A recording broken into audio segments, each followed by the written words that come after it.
All right, let's just take a look at some quick algebra review that we're going to need for this section. There are three ways of representing quadratics that you guys are aware of. Standard form, when you have ax squared, then bx, then some number in itself, so a, b, c. Factored form, where you have two parentheses, and then you have x minus, one of the roots, x minus the other root. And then finally, vertex form, and this is the one that we're going to use a lot. We're going to mess around with it to learn a new one in this section. Vertex form has one parenthesis with a squared, and then the important thing to know is that the opposite of whatever number this is, and this number is your vertex. Okay, so HK is the center. H is opposite, K is regular. So HK is the center of everything that we need. H is going to be opposite, the one that's inside, and the one outside is regular. The other thing that you need to know that's really important is these A values. You can see they all have these A values.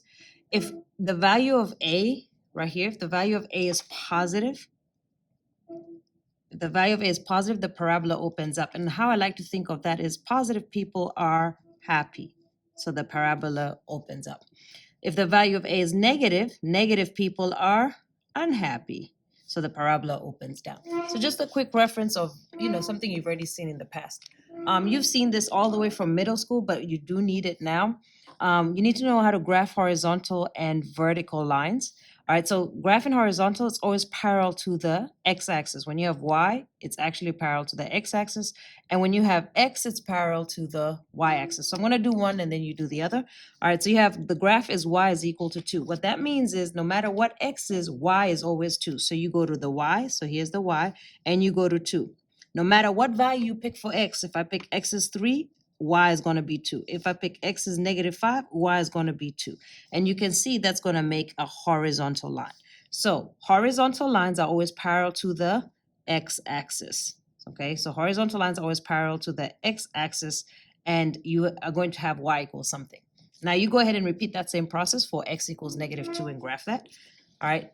Another thing that you're going to have to remember is how to write an equation given 2 points. Okay, so I'm going to do this one, and then you can use these notes to do that one. So there is an equation that you guys have been working with for a really long time. Y minus y1 is equal to mx minus x1. We're just going to label the 2 points. Doesn't matter how you label them. Just do this is x1, this is y1, this is x2, this is y2.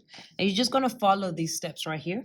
So y minus y1 equals mx minus x1. We wrote the equation down. All right, then I'm going to write y minus whatever y1 is, and y1 is 7. So you do have to label your x's and y's. So the first one and the second one. M is found by this formula, if you remember it. It's y2 minus y1, so y2 is negative 4 in my case, minus y1, which is 7, over x2, which is negative 6, minus x1, which is negative 4. All right, so I'm just going to write that here. This is y2 minus y1 over x2 minus x1. You just plug in the numbers. So that's that part right there.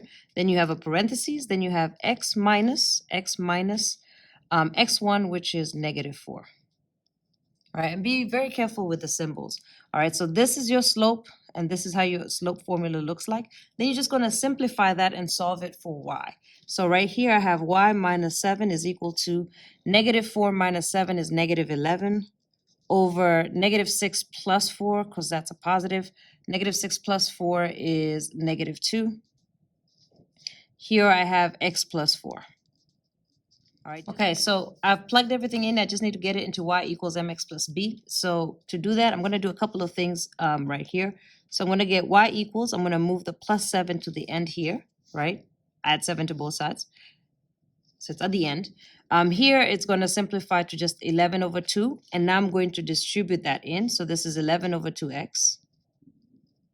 And then 11 over 2 times 4, which will be positive 4 times 11 over 2, and then the plus 7 that I have there, right?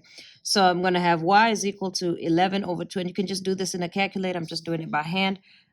4 simplifies with 2. 2 goes into 2 one time, but into 4 2 times. So 2 times 11 is 22. 22 plus 7 is 29. All right, so this is y equals m, which is the slope, x plus b, which is the y-intercept. All right, so you can do this part in the calculator, but go ahead and complete that example. All right, then the last thing that we need to go over is how to complete the square. Okay, so you recognize this from Algebra 1, and I'm just gonna quickly just walk you through the steps just to remind you. When you're completing the square, you are going to need to first factor out or divide everything here by 2, right? And move the number to the other side. But I'm actually just going to do it one way so we can keep that way the same way, okay? So what I'm going to do is x squared has to be, or x squared or y squared has to be with a coefficient of 1. So I'm going to factor out the 2. When I factor out 2, I'm going to leave what? X squared plus 8x, okay? And I'm going to leave a little space. You'll see why in a second. All right, so again, if I factor out the 2, you're going to see x squared plus 8x, because 2 times x squared is 2x, 2 times 8x is 16x. All right, so I've just factored out the 2 here, just here. All right, then I'm going to move this 70 over to the other side, because you do need it to go to the other side. So it's going to be positive 70. So 70 minus 4 is 66. All right, this is going to be a 3-step process that I'm going to do really slowly, but the process is going to be the same no matter what, okay? I'm going to do it really slowly. Once you've factored out, you've made x the variable by itself, what you want to do is right underneath it, you're just going to leave a little space, write 2, put parentheses with the squared, and just whatever variable this is, so this is x, okay? Leave some space, equals, that's it. All right, so here's the 3-step process. You're going to bring this, divide this by 2. So I'm just going to write it right here so you can remember. And you need to keep the sign whatever it is. So if it's negative, it's negative 8 divided by 2. But this time it's positive. So that's going to give me positive 4. Just the coefficient. When you divide it by 2, you're going to write your answer here. And then you're going to square it. So this is why it's complete. It's called complete in the square. So square this number here, which is going to give me 4 squared is 16.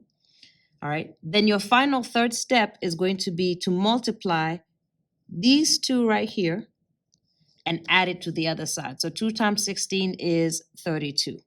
Now, if this was negative, you'd also keep the sign. So it'll be negative 2 times 16, but in this case, it's positive. So a 3-step process, let me say it again.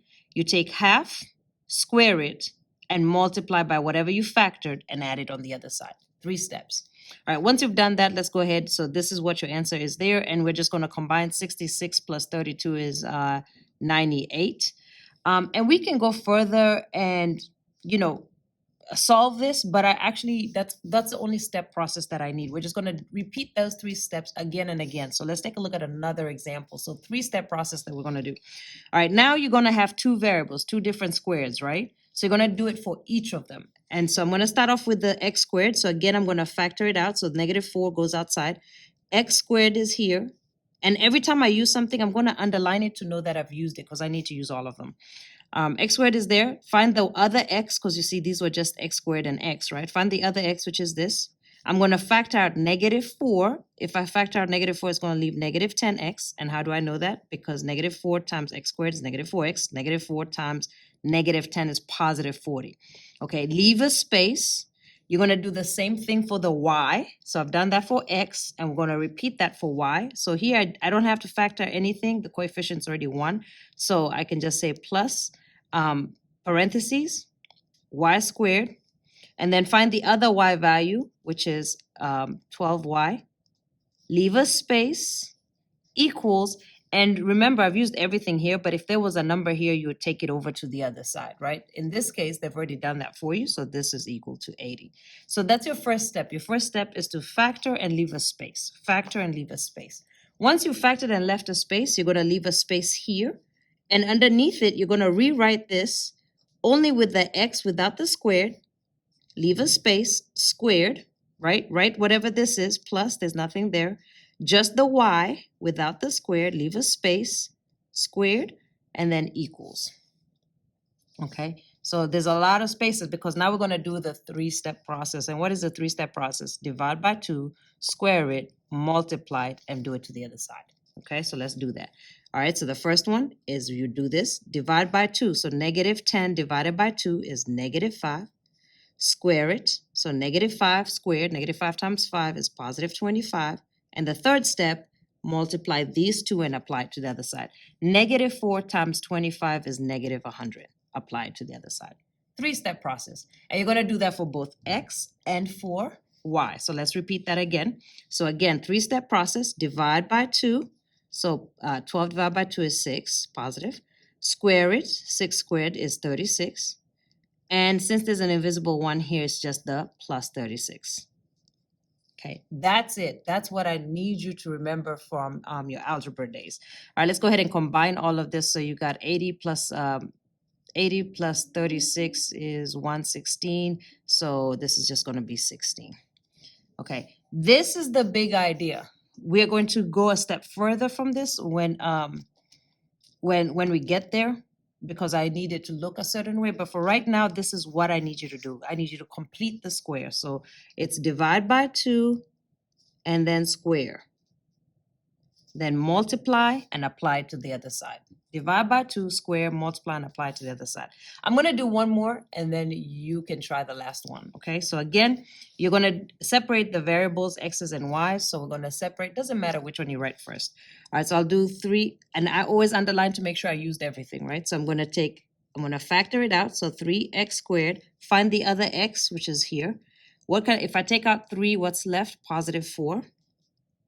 X, leave a space, check it. This will be 3x squared, and 3 times 4 is 12x. Check it to make sure you're good. Then I'm going to go to the y, and it looks like I'm factoring out the y as well, right? So minus 4, y squared. The other y is negative 32. So I took out negative 4, so this will be positive 8.